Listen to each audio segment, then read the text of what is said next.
मैंने बताया था आपको जो मेरा ब्लॉग जा चुका है उसमें कि मैंने क्या बात करनी थी आपसे और मेरी चाची क्यों मुझसे बात कर रही थी, किस लिए परेशान। तो आप लोग से क्योंकि आप भी मेरी आपसे दुख सुख चीज़ें शेयर करना मेरा कर्तव्य बनता है और आप अच्छे ही सलाह दोगे, अच्छा लगे तब भी बुरा लगे तब भी, और आप मेरा साथ दोगे। और मैंने अपनी चाची के साथ क्या बोला, क्योंकि ऐसा हो जाता कभी बड़े डिसीजन नहीं ले पाते तो छोटे डिसीजन बोलते कि ऐसा नहीं ऐसा ठीक रहेगा। आप लोग इसमें बताना क्या ठीक। अभी फ्री हुई हूँ तो मैंने सोचा चलो आप लोगों के साथ बात कर लेते हैं और अपना प्रोमिस पूरा करते हैं। जो मेरे चाचा हैं ना, उनकी बेटी है जो, उसकी उम्र तो मुझे देखो एग्जैक्ट नहीं है पता, बट काफ़ी बड़ी है। तो उसको ना दिल की बीमारी, मतलब दिल में छेद है, दिल कमज़ोर, इतने अच्छे से मेरे को भी नहीं बताया है।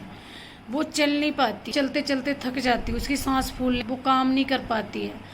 तो चाची को इस चीज़ को लेकर टेंशन है कि हम तो झेल रहे हैं, कोई बात नहीं, यहाँ नहीं करेगी काम, पर किसी के घर जाएगी।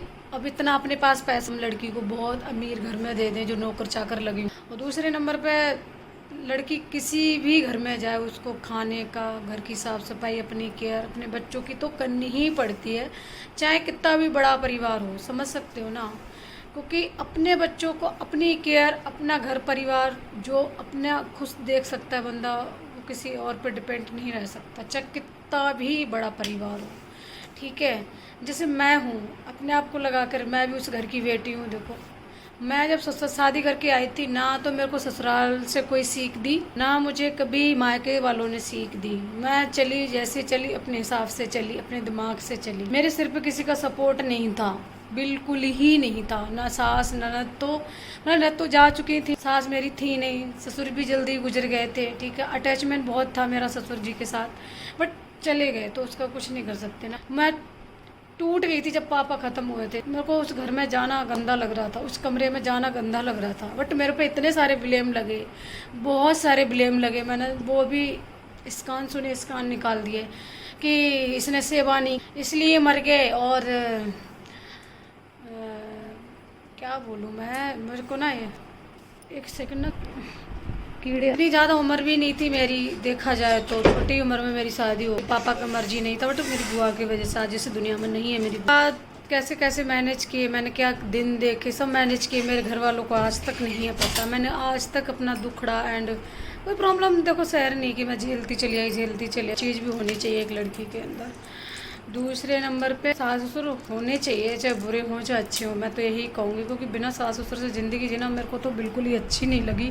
क्योंकि क्या ही बोलूँ मैं, तो उसका चाची को इस चीज़ की टेंशन है कि कुछ सासें होती हैं अच्छी होती हैं, ऐसी बात नहीं है, बट खुद भी अच्छा रहना पड़ता है। तो इतनी सी अकल मेरी खुद की मम्मी है, उनने भी नहीं सिखाई ना। मेरी देवरानी देवरानी तो चलो बाद में आई, जिठानी थी, कभी उन्होंने कुछ भी ही नहीं सिखाया। सारा मैनेज कैसे किया मैंने, मुझे पता है, आज भी करती हूँ। और मैंने दुख भी बहुत ज़्यादा देख लिया, और बीमार भी मैं अपने घर में कह सकती हूँ बहुत ज़्यादा रहती हूँ, अपनी पूरी देवरानी जिठानी से लेके बता रही हूँ।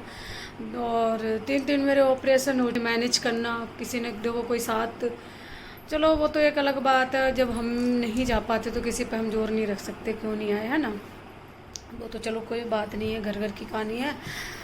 तो इस चीज़ को लेकर चाची थोड़ी परेशान है कि दूसरे के घर जाएगी तो काम नहीं करेगी तो कौन प्यार करेगा, सास सही या कोई सही। जब घर में बहू काम करती है तभी उसको अच्छा लगता है कि प्रियम नहीं, ये बच्चे डिस्टर्ब कर रहे हैं, मैं अब क्या बात करूं। चलो इतनी सी जो मैंने आपको बता दी,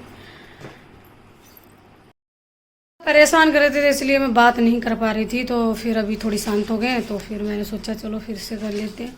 तो इस चीज़ को ही लेकर टेंशन है, क्योंकि लड़की है दूसरे के घर जाएगी, तो ये वो चाह रही है कि हमारे घर से ही अच्छे से जाए, और ससुराल वालों का थोड़ा बोलना नहीं हो कि अपने घर से ऐसी आई, वैसे बोल देते हैं कुछ लोग, और बस हैप्पी हो जाए वो। बस आप लोग भी प्रे करना अच्छी हो जाए, क्योंकि उसको भी लगता है कि मैं ये करूं वो करूं, कर तो सारा काम लेती है, बट पर उसकी जो अंदर की चीज़ है वो नहीं करने देती है उसको, क्या कर सकते हैं इसमें। तो इस चीज़ को लेकर चाची बहुत परेशान है। उनको समझाया कि चलो कोई बात नहीं, इलाज कराना और आगे तक कराते रहो, रिजल्ट मिलेगा ही, कब तक नहीं मिलेगा। इसलिए तो आप लोग भी अपना डिसीजन ज़रूर बताइएगा कि चाची को क्या करना चाहिए, क्या नहीं करना चाहिए। और बस शादी का टाइम ही है उसका, वैसे देखा जाए 1-2 साल मुश्किल से निकलेगा। बेटे की शादी हो जाएगी फिर उसकी बारी है ना, तो फिर मुश्किल है। अब देखते हैं, आज मैं बात करूँगी चाची से फिर से, क्या डिसीजन लिया उन्होंने क्या नहीं लिया। तो चलो आप लोग ज़रूर बताना। Bye bye.